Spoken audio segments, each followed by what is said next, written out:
Noi siamo di fronte ad una situazione nella quale siamo parte resa di una sorta di processo mediatico partito come una sperimentazione culturale molto interessante molti anni addietro e che un po' per volta è diventata un po' la cifra distintiva di questa città. Noi non ci stiamo perché ad un occhio più attento e forse anche all'occhio di chi questa città la abita da sempre, questo è un comune che in 30 anni, dal 60 al 90, ha infrastrutturato la propria città in termini viari e in termini di servizi.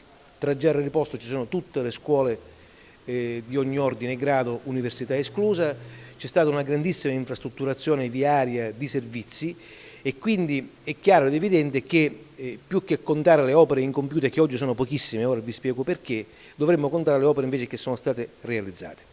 L'attenzione spesso si focalizza sulle 3 o 4 opere macroscopiche, tra tutte certamente il campo di atletica.